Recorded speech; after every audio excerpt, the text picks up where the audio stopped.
approved straight financing on every clearly marked new Kia in stock. And remember, we have new Kias arriving daily. Just because you don't see it on the lot doesn't mean you can't be driving your new Kia home tomorrow. So bring any trade to Matt Blatt Kia, even if you owe thousands more than it's worth. And don't forget, you can't make a mistake with our 4-day love it or leave it return policy. It's gotta be a Matt Blatt Kia. Offers with approved credit through Kia Motors Finance. Not all will qualify. Go to mattblattkiamj.com for complete details. Expires 5/8/2022. Matt Blatt Kia, 6211 Black Horse Pike, Egg Harbor Township. And now on Route 37 in Toms River. With all the sports we have, every time of the year is the best time of the year. And the crowd just buzzing with excitement. On 97.3 ESPN, WENJ, WENJ HD, Millville, Atlantic City, a Town Square media station. This is Game Night with Josh Hennig on 97.3 ESPN and the free mobile app.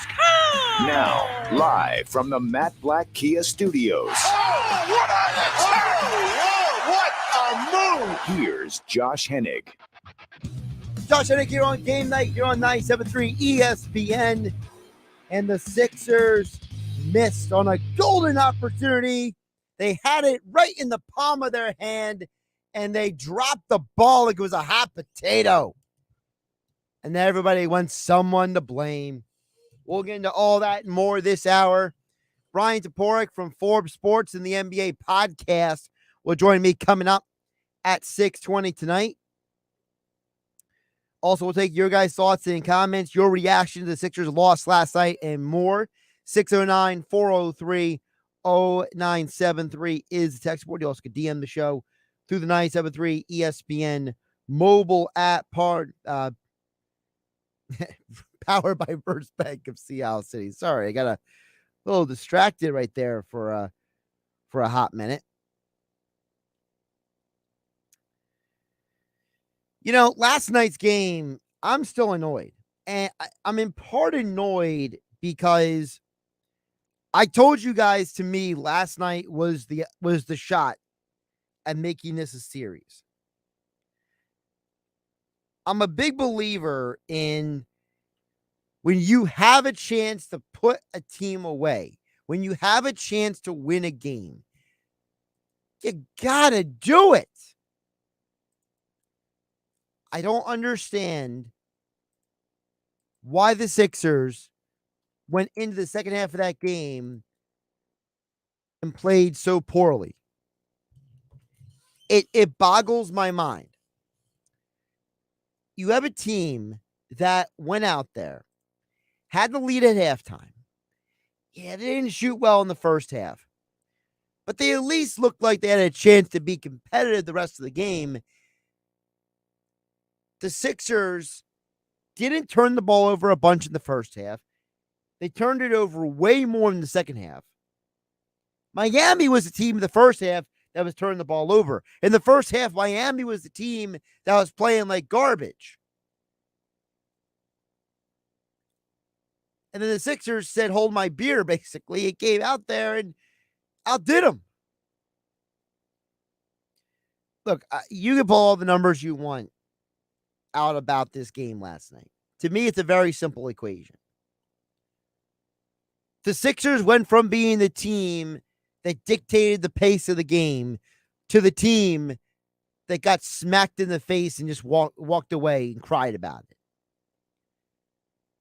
James Harden now is 1-3 in the postseason with the 76ers when he has at least 4 turnovers. He is 4-8, his teams are, in the last few years, from 2020 to now in the postseason, 4-8, when he has at least 4 turnovers in a game. It's very, very simple to me. Okay? I don't want to hear about the 3-point shooting. I don't want to hear about the roster. I just want you to sink in the fact that one man on a team can have that kind of impact for the negative, all because he turns the ball over. And you would think in a world where we have millions of analysts and assistants and all kinds of people who work in an organization, that somebody would go to James Harden and Doc Rivers and say, here's the stat, do something about it. But instead, James Harden is chucking a pass over his head across the court. And I'm about to chuck my phone again across the room as a result of it.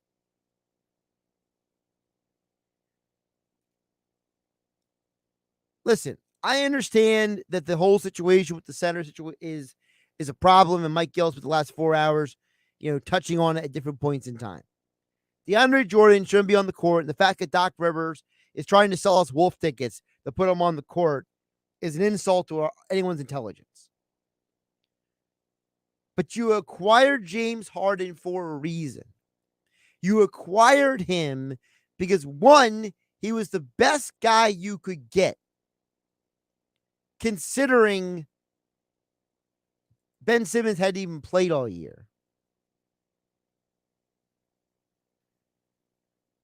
And the idea was that you, in theory, can go out there and look at a lineup that has Harden, Embiid, Harris, Green, and Maxey and feel threatened. Now you look at a lineup that's got Harden in it and you don't know what to expect. Now, maybe part of the problem is Harden doesn't know what to expect either.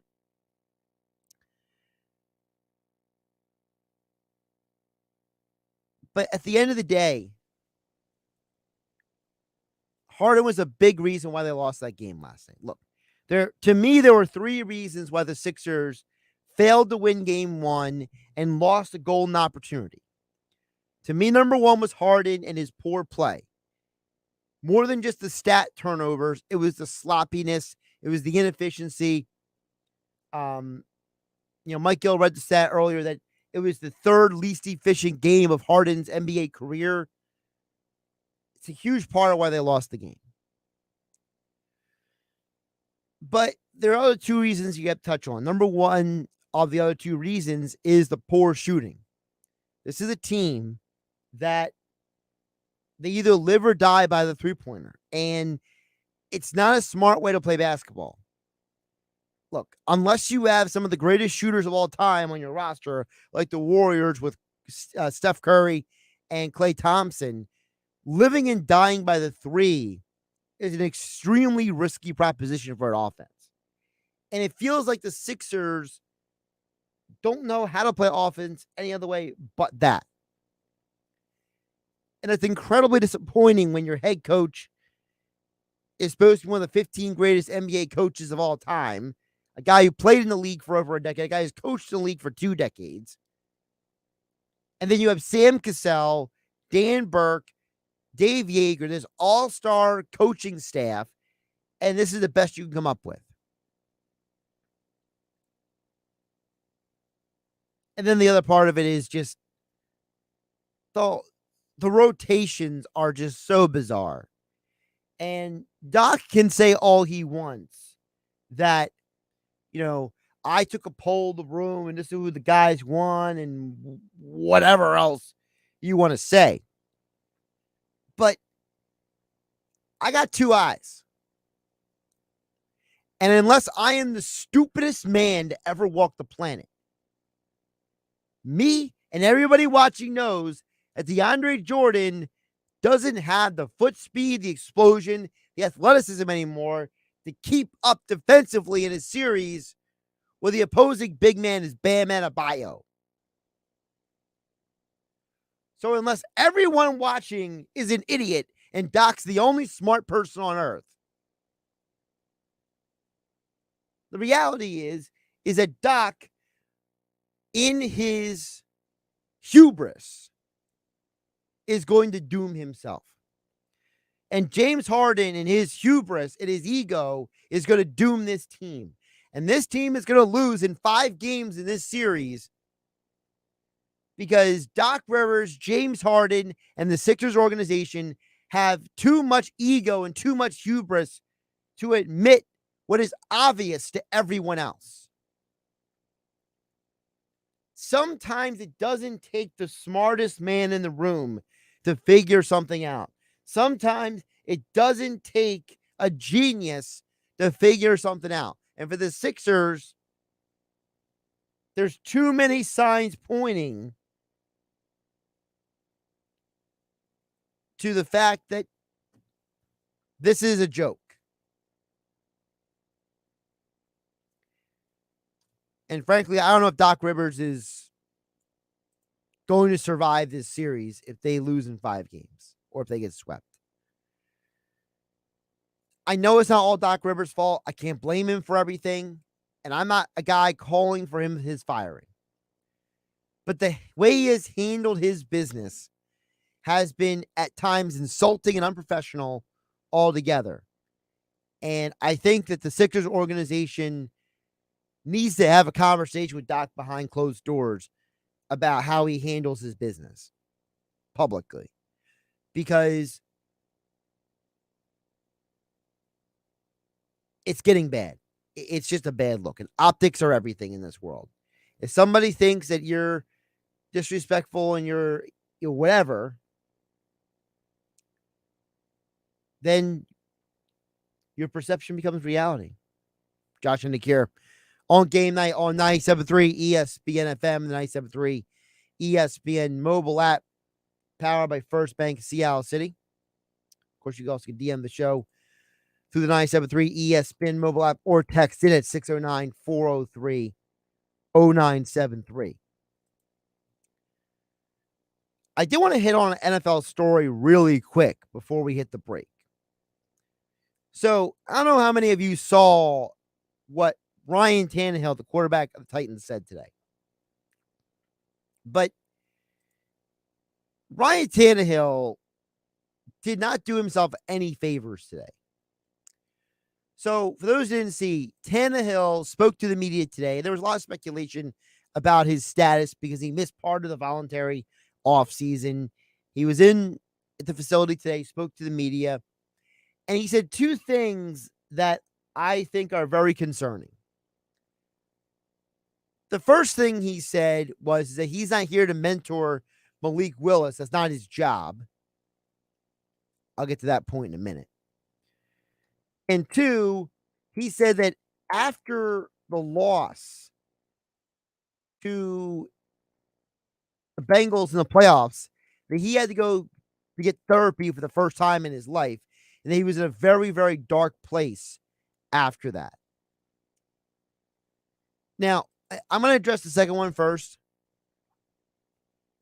You have a quarterback who turns 34 before the start of next season. He's not getting any younger.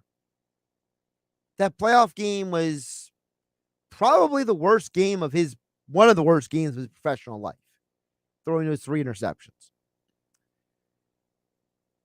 I don't know what's a more concerning point. The fact that he was in such a dark place, he was so depressed after a game where he threw a touchdown and 3 interceptions and his team lost in the postseason, or the fact that he doesn't think it's his job to mentor Malik Willis. It sounds like to me that Ryan Tannehill's got a lot more problems than just throwing interceptions in a playoff game.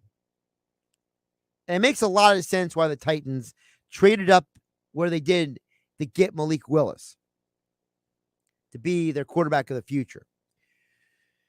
Tannehill in his career has never won a game when he's thrown 3 interceptions. He's 0-9 in the regular season when he throws 3 interceptions in a game. So, is that really cause, and of course 0-1 in the postseason with those 3 interceptions, is that really cause for him to get up at the podium and be as defensive as he is about well, that's not my job. My job is to play quarterback, help this team win. And they said if Malik Willis can learn something from him along the way, that would be a good thing. It's not literally Ryan Tannehill's job to mentor Malik Willis. But these athletes who feel so insecure they have to go out of their way to say these things, you come off really poorly. I understand it's not literally Ryan Tannehill's job to mentor Malik Willis, but it's a professional courtesy. It's a understanding of this guy is now where I used to be, and I'm going to leave him better than what was left for me. That I'm going to maybe do for him what someone didn't do for me. That I'm going to say something to him or reference something to him or point something out to him that I wish someone would have told me when I was his age. But Tannehill is so bent out of shape after throwing 3 interceptions in a loss, they had to go to therapy. But now he's got to tell everybody what his job is. My job is to help this team win games. Well, no, duh. They paid you a stupid amount of money to go win games, Ryan Tannehill. We're not asking you to hand the job to Malik Willis. We're just asking you, how about you have some professional courtesy and maybe help the young man along the way and be a good teammate? Ryan Tannehill's got some problems, guys. And I wouldn't be surprised if he's at the quarterback for the Titans either this year or by the end of this year. Because the Titans, when they signed him with the idea that this guy had rehabilitated himself and was now a winning quarterback.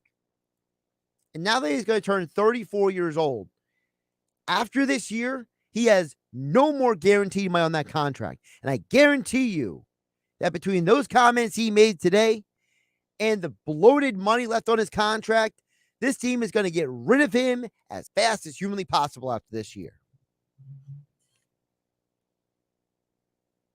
NBA and Sixers talk next with Bryan Toporek here on 97.3 ESPN FM, the 97.3 ESPN mobile app. I'm Josh Hennig. This is Game Night. It's Sixers playoff basketball tomorrow on 97.3 ESPN with the voice of the 76ers, Tom McInnes, calling all the play-by-play action. Harrison on Siakam. Tobias Harris. Another court lane drive. He motors down Broad Street. Puts it up and in. It's Sixers Heat. Game 2. Coverage begins at 7:30. Philadelphia 76ers playoff basketball on your radio home of the Sixers in South Jersey. 97.3 ESPN FM. 5G is here, but the big carriers want you to sign a pricey long-term contract to get access. Well, not anymore, because Straight Talk Wireless has rolled out 5G coverage nationwide with deals like our Silver Unlimited plan for just $45 a month and no contract. And get a Samsung Galaxy A32 5G for $249, all on America's best networks. 5G coverage, 5G phones, less money. Straight Talk Wireless. No contract, no compromise. 5G capable device required. Actual availability, coverage, and speed may vary. See terms and conditions at straighttalk.com. Mother's Day's right around the corner, and DoorDash has the gifts mom wants. Schedule a flower delivery or order sweet treats for all the moms in your life.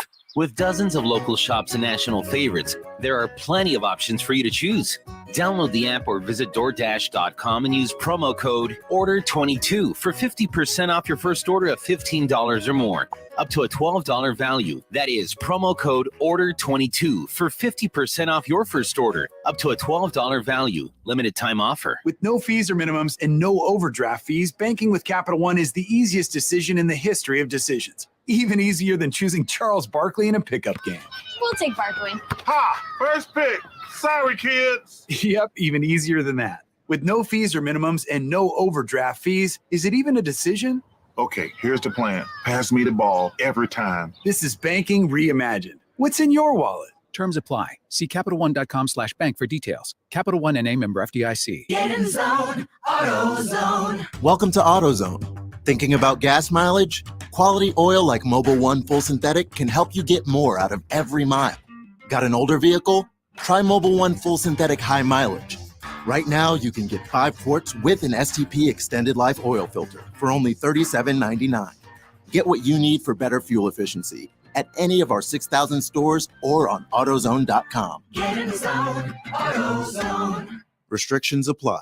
Okay, let's start unloading the sod over here. The grass is always greener when Haruka's Lawn Care does the mowing. And then we want to get the flower bed started before lunch. They need a new landscaping designer to keep their budding business growing. Oh, can we double check the incline here? This one needs to drain this way. Indeed can help them hire great people fast. I need Indeed. Indeed you do. Our hiring platform instantly connects you with quality candidates whose resumes on Indeed match your job description. Visit Indeed.com/credit and get $75 towards your first sponsored job. Terms and conditions apply. Spring into savings all month and spring out of that car you hate at Matt Blatt Kia in Egg Harbor Township or Toms River. We'll take any trade, any make, any condition. And remember, we have new Kias arriving daily. Just because you don't see it on the lot doesn't mean you can't be driving your new Kia home tomorrow. So bring any trade to Matt Blatt Kia. It's gotta be a Matt Blatt Kia. Matt Blatt Kia, 6211 Black Horse Pike, Egg Harbor Township. And now on Route 37 in Toms River.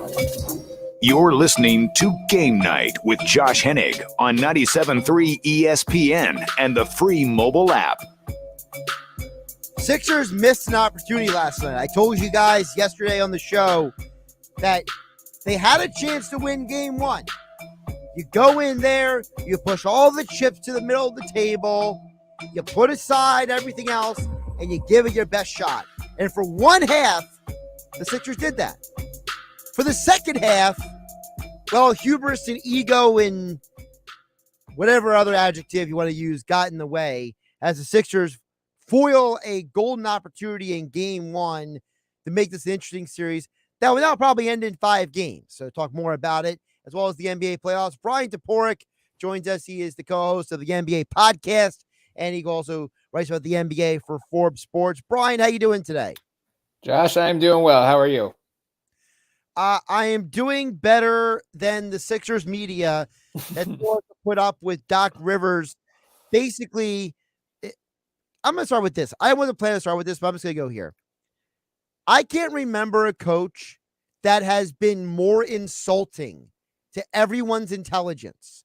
Like, Bryan, either you, me, and everyone else watching are the stupidest people on earth, or Doc has got the biggest insecure ego on earth. Like, I don't understand why this guy keeps getting the real question, genuine question, good questions, and it gets up there like you just insulted his daughter or something. Yeah, I mean, in Doc's defense, and this is the one time that I will defend him probably the entire time I'm on here, he's choosing from a bunch of imperfect options, right? Like, there's no way you're going to replace what Joel Embiid brings to the table on either end of the floor. The guy's an MVP candidate for a reason. So, like, there's no perfect answer here. Now, I think there are better ones. Like, Paul Reed very clearly is a better player at this point of his career than DeAndre Jordan. But Paul Reed also gets into foul trouble. Like, Doc brought that up last night, and he's right to do so because Paul Reed played 13 minutes and got 5 fouls. Now, you can just let him foul out, like let him get the 6th foul, like don't save any. So, you know, if you can muster 3 extra minutes of Paul Reed, fine, like smoke him if you got him. But, you know, the other options are Paul Millsap, who's giving up a lot of size against Miami, and Charles Bassey, who has played 168 regular season minutes, mostly played in the G League, and the jump from the G League to the NBA playoffs is gargantuan. You can point out, and rightfully so, that it was very obvious that DeAndre Jordan was not the answer from the second he stepped onto the court with the Sixers, and that they should have spent the final month of the regular season trying out Paul Reed and trying out Charles Bassey in those backup minutes, you know, A, to have a reliable backup, and B, God forbid, if Joel Embiid did get hurt, at least you would have more experience with those guys and more trust in those guys. That did not happen, and thus here we are. I don't know if Doc Rivers is going to survive this series, Bryan. And it's not because he's a bad coach. It's not because Doc, I don't want Doc fired. I don't think he's a horrible coach. But I think that unless someone in the Sixers organization is going to sit him down and say, Doc, perception is reality. All people know about you is what you say to the media. And if you keep coming off as an indignant, egotistical jerk with the hubris the size of California, no one's going to like you. So Doc, just try to be a nice guy, even if you don't like the question. Like, because Sixer fans right now are losing their minds about this guy. And it's like, I never thought, Bryan, I would see a fan base as exasperated with a head coach as they were with Brett Brown. But Doc is giving them ample opportunity. And we'll get to the rest of the team in a minute, but I just feel like Doc's got to do something to manage his image better, or the organization is not going to have much of a choice when it comes to their head coach situation. Yeah, I mean, Jake Fisher of BR reported today that, despite all of the speculation about, maybe he wants to go to LA with the Lakers, or that Daryl Morey might want to fire him and bring in Mike D'Antoni, the Sixers are saying they still have confidence in Doc. And I think if nothing else, not having Embiid for this series, expectations are removed. And that is a built-in excuse if the Sixers do lose here. So I would think that Doc is going to survive this series. We'll be back next year. Maybe just hire him a better PR person or give him some media training after all these years. Because you're right. It's just so funny because last year, I mean, things were going better for the Sixers, of course, last year. But like the relationship between Doc and the media was not nearly as contentious. And then, I don't know if the Game 7 post press conference where, the Ben Simmons question came up and like Doc thought people twisted his words, and then that may or may not have contributed to like Ben wanting out, that, and maybe it just spiraled from there, but it just has felt a lot more contentious this year. I mean, you can point out a number of examples where he's kind of snapped back at reporters. And you're right. Like, Derek Bodner, who used to work for The Athletic and now has the Daily Six newsletter, one of the best beat writers really of any team, not just the Sixers. We are very lucky to have someone of his caliber covering this team, asked late in the regular season specifically about the backup center spot, about DeAndre Jordan, about Paul Reed. And Doc was very condescending when he responded to Derek, but also his answer did not line up with the reality of how he had been managing his rotation. He said, if they have a small big, we like Paul. If they have bigger guys, we like DeAndre. Well, the Heat are starting a 6'9" forward/center in Bam Adebayo, and yet DeAndre Jordan not only started the first half last night and was a -12 in 4 minutes, and then didn't play the rest of the half basically, and the Sixers go out and get a 1-point lead because Paul was productive and the small ball unit was productive, and you think, okay, great, like they learned something. Surely they're not going to go back to DeAndre Jordan in the second half. And then third quarter starts and there he is again. So, again, it's like, it's hard to pin all of this on Doc because you have to cobble together 48 minutes somehow. And if Paul Reed's going to foul out in 15 minutes, like you got to figure out the other 33, but it doesn't seem like DeAndre should have been the first choice. That's like the break glass in case of emergency choice. Yeah. Like for example, Paul Millsap, he would have been a better choice even at times instead of Jordan, because Millsap at least has the footwork to keep up with Bam Adebayo. I'm not saying he's gonna be able to do much of anything, but at least he's moving. Like DeAndre Jordan at the time looked like his feet were in cement. So it was just like, like I just, but you're right. You're right, Bryan. That wasn't the number one reason why they lost last night. Right. The number one reason why they lost last night to me is James Harden. The 76ers are now 1-3 in playoff games that Harden has at least 4 turnovers. Since 2020, in playoff games that James Harden has at least 4 turnovers in, his teams, the Rockets, the Nets, and the Sixers, are 4-8. For whatever reason, Harden has this thing now where he starts committing turnovers and then he disappears in a game. You're a former league MVP. You're supposed to be this like really high basketball IQ guy, right? You can't be chucking the ball over your head across the court. I mean, that's what the 8th grader does, who's trying to make the team, and that's the reason why they're not starting, right? Like, I don't understand Harden. He's such a strange, he's like a Rubik's Cube I can't figure out. I just think the perception of him is so distorted because of what he did in Houston versus now. You almost have to just remove that and treat them as two very different players. And whether it's the hamstring that's limiting his burst or whether it's just father time, like he just does not have the same burst that he did a couple of years ago. That said, this is another spot where being without Joel Embiid allowed the Heat to devote more defensive attention to James Harden. And they have the personnel, especially in Jimmy Butler and PJ Tucker. It was always going to be a tough series for him because those two guys, if you put them, put one on Maxey, one on Harden, even if you do the Maxey Harden pick and roll, the Heat are going to switch a ton, but they have the personnel to stop Harden or slow Harden down. Ramona Shelburne of ESPN had a good column today about this, and she noted, citing ESPN stats and information, 12 of Harden's 13 field goal attempts last night were contested. He was double teamed 9 times, and the average closest defender on his shot attempts was 3.7 feet away, which was the third smallest amount of separation in a game for Harden this season and the smallest amount in a playoff game for Harden in 2 years. So, yeah, I mean, they need more out of Harden, sure. Like 13, you don't ideally, like he's going to take more than 13 shot attempts, but JJ Redick, I think on NBA Today earlier today said like this is just, you would be playing into the Heat's hands if you were having him shoot 30 times a game. Like he is best off as a facilitator. So, the Sixers shooting 6 of 34 from 3-point range certainly didn't help. If, Harden set up a lot of those 3-point attempts, like he very well could have had a triple double if they just knocked down some of the wide open looks that they had. And then I think the rebounding was the other big issue. During, the competitive portion of the game, they were being out rebounded on the offensive glass 15-6.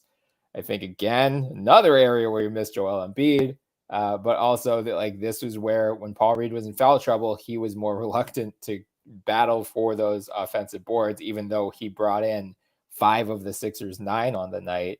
But, again, DeAndre Jordan in 17 minutes, 0 offensive rebounds, 2 defensive rebounds. It was just, they fought hard for a half and then things just completely fell apart and they had no answers. So you just have to go back to the drawing board and hope you come up with a better plan for game 2. Bryan Toporek joining us here on Game Night on 97.3 ESPN at Toporek on Twitter. Make sure you subscribe and download the NBA podcast. Check out his coverage of the NBA with Forbes Sports. All right, Bryan. So, like I said when you came on, I'm assuming the Sixers lose this series.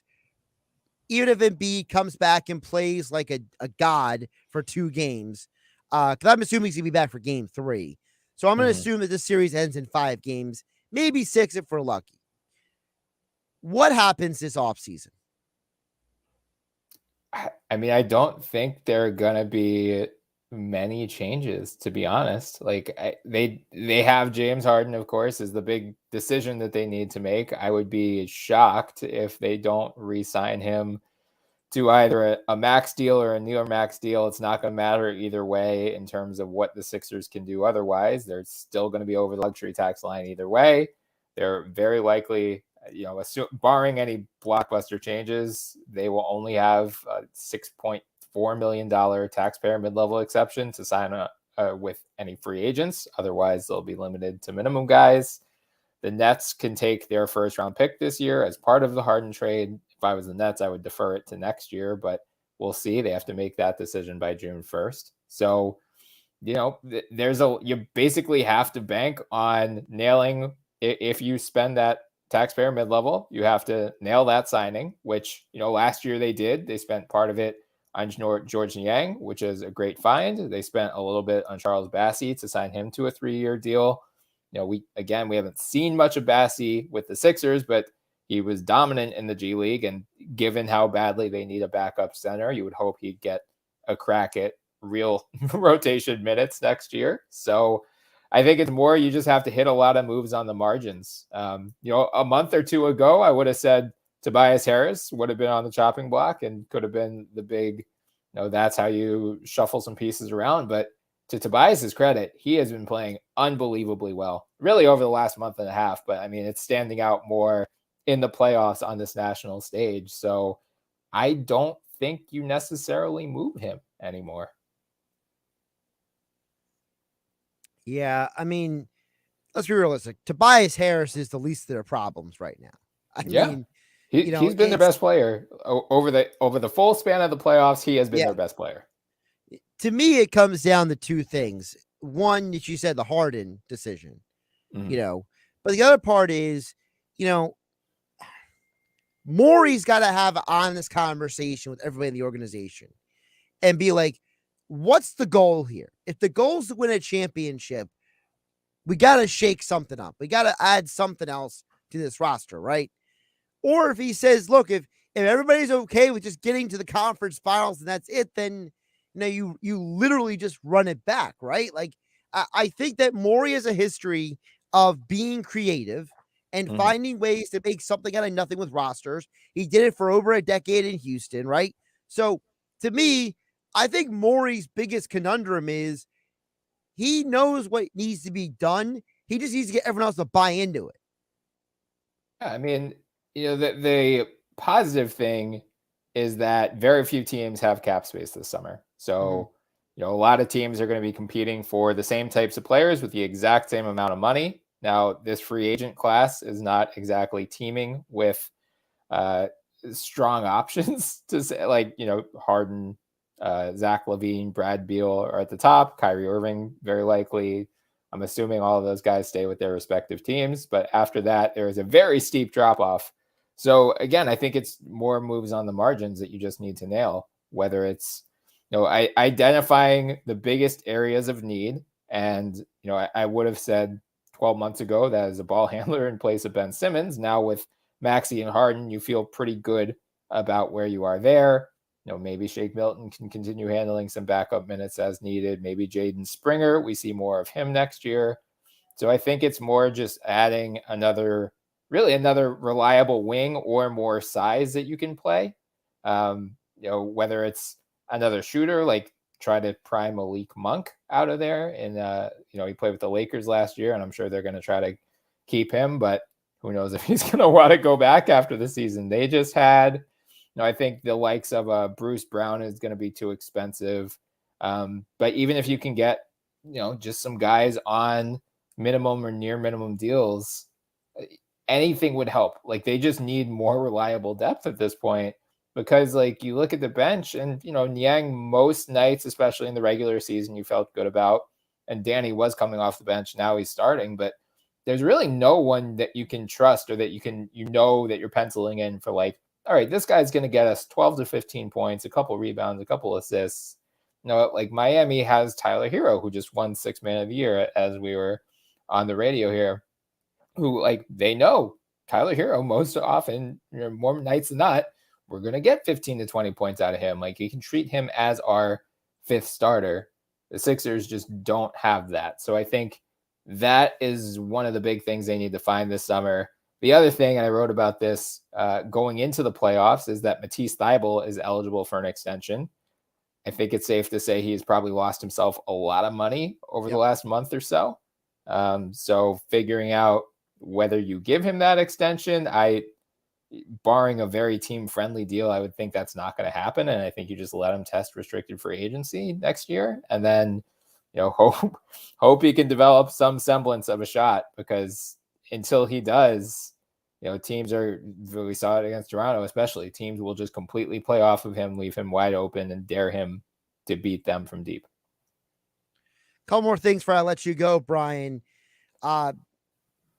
This situation in Charlotte where D'Antoni has a chance to be head coach is perplexing to me, because, and this is just I've always had this position. To me, as a head coach, you get a few shots, right? Move on. Like, why are we retreading D'Antoni, Van Gundy, and a partridge in a pear tree every coaching cycle? Like, I thought the whole point of the NBA was diversity and progressiveness and moving forward with our lives. And it's like, no, we keep running it back with the same idiots.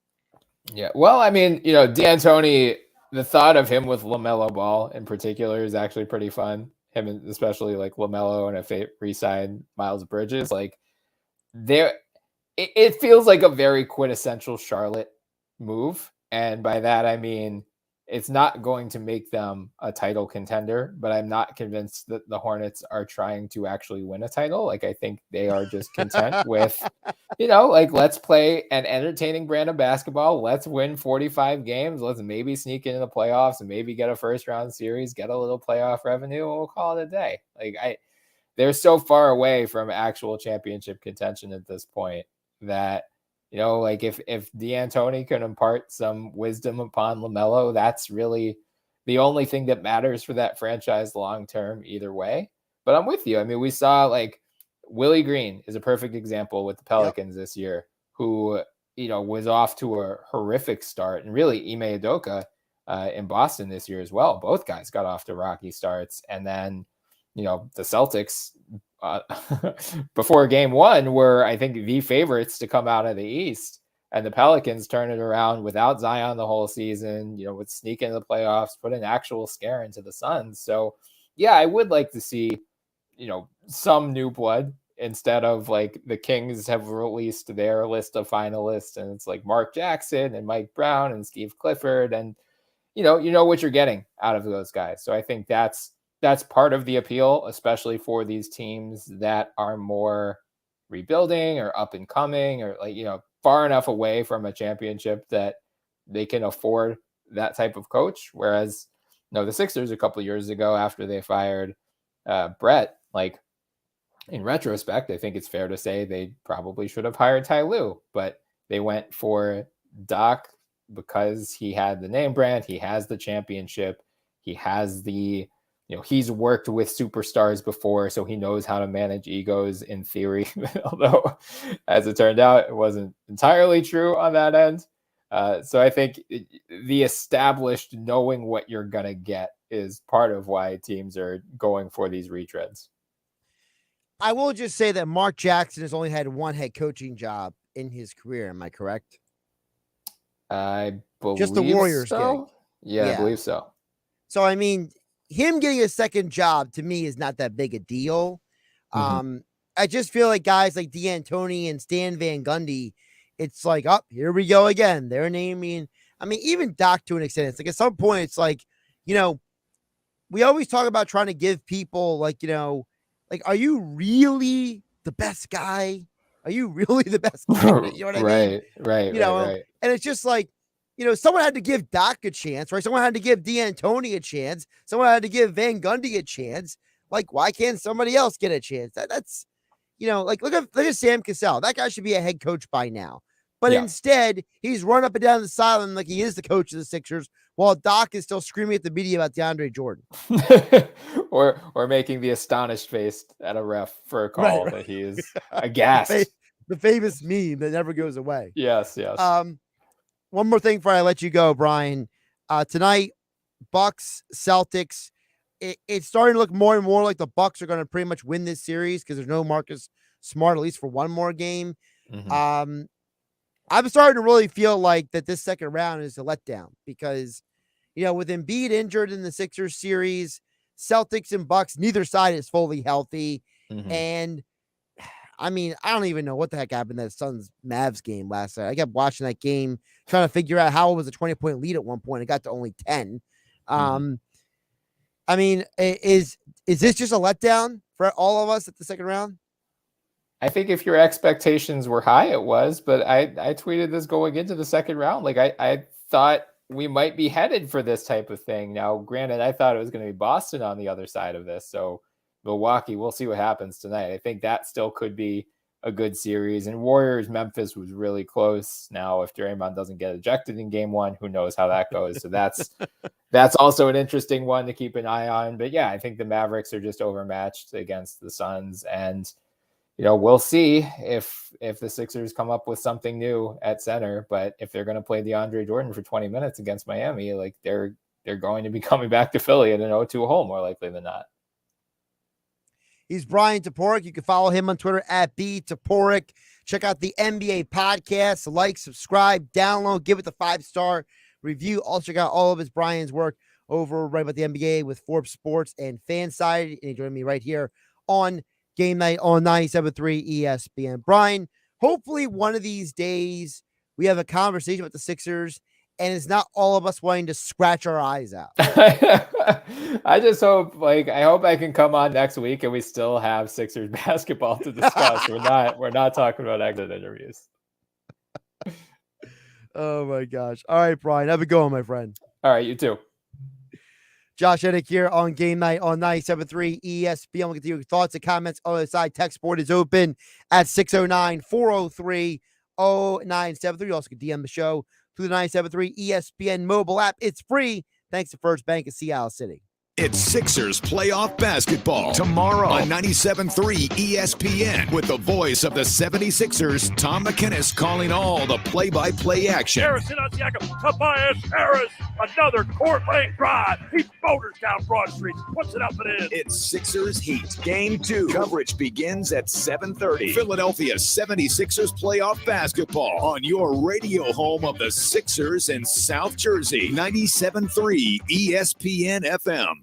Spring into savings all month and spring out of that car you hate at Matt Blatt Kia in Egg Harbor Township or Toms River. We'll take any trade, any make, any condition, even if you're stuck in a loan or lease. Matt Blatt Kia can get you released. Do you have a job? Do you clear $350 per week? You could be approved with 0 down and low interest rate financing on every clearly marked new Kia in stock. And remember, we have new Kias arriving daily. Just because you don't see it on the lot doesn't mean you can't be driving your new Kia home tomorrow. So bring any trade to Matt Blatt Kia, even if you owe thousands more than it's worth. And don't forget, you can't make a mistake with our 4-day love it or leave it return policy. It's gotta be a Matt Blatt Kia. Offers with approved credit through Kia Motors Finance. Not all will qualify. Go to mattblattkiamj.com for complete details. Expires 5/8/2022. Matt Blatt Kia, 6211 Black Horse Pike, Egg Harbor Township. And now on Route 37 in Toms River. How do you make the most of your land? Everyone has their way. The Nelsons depend on their John Deere Gator XUV 835R to get from point A to point B with decoys and the dogs. As much as we got going on, it's all about efficiency. And if you ask the Mosers what they use their Gator XUV 590M for, they tell you. The most fun we have on the Gator is just ripping around the property. There are millions of ways to make the most of your land. Learn how to make the most of yours at Deere.com. Nothing runs like a Deere. Straight Talk Wireless now has the new iPhone 13 with cinematic mode, which lets you focus on what matters. And with Straight Talk, you can focus on getting the best deal. Our Silver Unlimited plan is just $45 a month for unlimited talk, text, and data. And it runs on the largest, most dependable networks, now with nationwide 5G. With the iPhone 13 on Straight Talk, you can share whatever you want, wherever you want. Straight Talk Wireless. 5G capable device required. Actual availability, coverage, and speed may vary. See terms and conditions at straighttalk.com.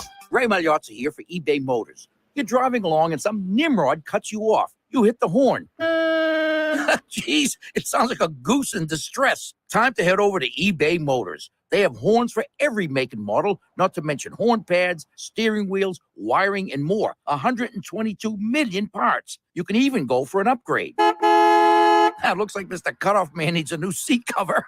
Try eBay Motors, pal. Get the right parts at the right prices. eBay Motors. Let's ride. Let's plan on having concessions over there. Mike is remodeling the old family drive-in movie theater. Go find Gavin. Tell him the sound team is here. He'll need a new front-of-house cast and behind-the-scenes crew. Hey, can we talk staffing real quick? I'm thinking at least 6 per shift. Indeed can help him hire great people fast. I need Indeed. Indeed you do. Our hiring platform instantly connects you with quality candidates whose resumes on Indeed match your job description. Visit Indeed.com/credit and get $75 towards your first sponsored job. Terms and conditions apply. What makes mulch so lovable? The texture? The smell? Well, it's not just people that love mulch. Your plants do too. Retaining moisture and regulating soil temps, it's the whole package. And when you use Scott's Earthgrow or exclusive Vigoro wood mulches, you can even pick the color. What's not to love? Stop in for mulch and everything else you need this season. It feels like spring at the Home Depot. How doers get more done. Now, more Game Night with Josh Hennig on 97.3 ESPN and the free mobile app. Josh Hennig back here on Game Night here on 97.3 ESPN. Game Night being brought to you by AC Airport. Plan your next vacation now and create memories to last a lifetime. Start with nonstop flights from Atlantic City to Boston, Atlanta, San Juan, and Miami. Book your low-cost flight today at spirit.com. Thanks again to Bryan Toporek for joining the show. Don't forget NBA playoffs today on 97.3 ESPN FM. Bucks and Celtics. Part of the reason why I told Bryan what I did, I think that it's looking more and more like the Bucks will go up 2-0 in their series tonight. And then that'll be a 6-game series. Sixers and Heat will probably be a 5-game series. It'll be Bucks versus Miami in the NBA Finals, which is a very fascinating matchup when you really break it down. And then on the Western Conference side, I think the Mavs Suns will go about 6 games, but I think the Suns will ultimately win that series. And I think the Warriors and Grizz will go 6 games as well, and it'll be the Warriors to win that series. So, but either way, it's very interesting. Conference final games, maybe not so much. The second round is a little underwhelming, but you always got to hope for the best when it comes to these playoff matchups. That's for sure. Over on the text board is 609-403-0973. Joey D. in Ventnor chimes in, says Bradley Beal is the best option, I think, this offseason, Josh. Well, here's the problem, Joey. There's two problems with Bradley Beal. One, I don't know if he'll be available for the Sixers because there's no guarantee he's going to hit general free agency, right? There's no guarantee that he's not staying in Washington, okay? Number two, the Sixers might not have the money to pay him. You know, unless you tell Harden to hit the road, Jack, and don't you come back, then I don't see a scenario where you have the money to bring in Bradley Beal. Now, unless you find a team that's willing, unless you're willing to find a team that will take on Tobias Harris's contract, then maybe you could afford Bradley Beal. But I just don't see it happening. Sorry to crush your hopes and dreams. Dan EHC chimes in and says Monty Williams could have been the Sixers head coach too. Also, what is this love affair with Morey and Harden? What is the love affair with Doc and DeAndre Jordan? Sixers got to make some serious changes. A couple things, Dan EHC. One, Monty Williams could have been the Sixers coach, but you probably would have had to fire Brett Brown about a year or two before it was really justified in firing him. So, you know, we can go down a long list of who could have been, should have been head coach of the Sixers, but the reality is I don't think the timing would have worked out for some of these guys. What is up with the love affair with Morey and Harden? Well, it's easy. You know, Harden was probably the biggest risk that Morey ever took as a front office executive in Houston. And it paid off exponentially because he got an MVP winner. He got a guy who was a league leader in scoring from a guy that nobody expected him to be anything like that. Morey took a risk on a guy that everyone thought was just another part of the Thunder's future. You remember he was their 6th man of the year. He was a big part of them going to the NBA Finals, and then he won a contract extension. He didn't get the money he wanted from the Thunder because the Thunder said, we're going to pay Westbrook and pay Durant, and we're going to move on from you, and we're going to keep Ibaka for now. And Harden people didn't know he was going to be, and Morey took a huge gamble on him. So the love affair is basically Morey believed in Harden when no one else did, and Harden trusted Morey when people had a lot of questions about him too. So it's kind of more of like a, I had your back when nobody else had your back kind of deal. The Doc Rivers, DeAndre Jordan thing, I don't think it's a love affair. I just think Doc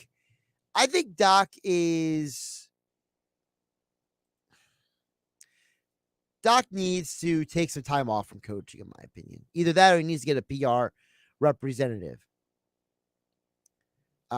Like Bryan Toporek said, because the way he speaks to people is just so disturbing and disingenuous at times. It's a bad look. I don't think he loves DeAndre Jordan. I just think that Doc has an idea of how things are going, and he doesn't want to admit that he's wrong.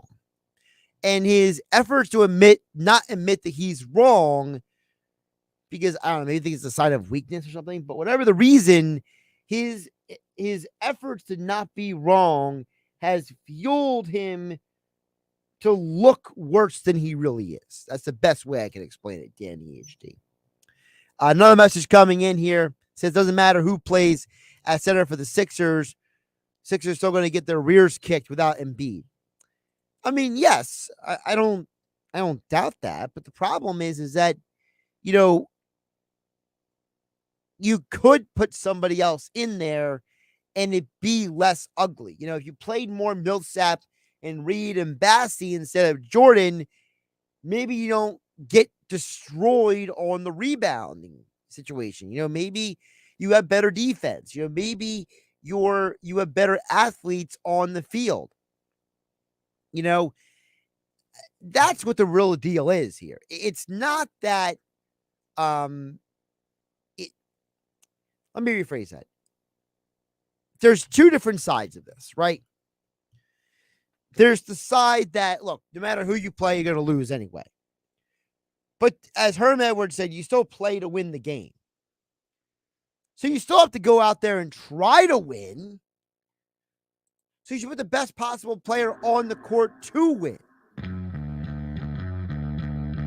You had a chance to win the game last night.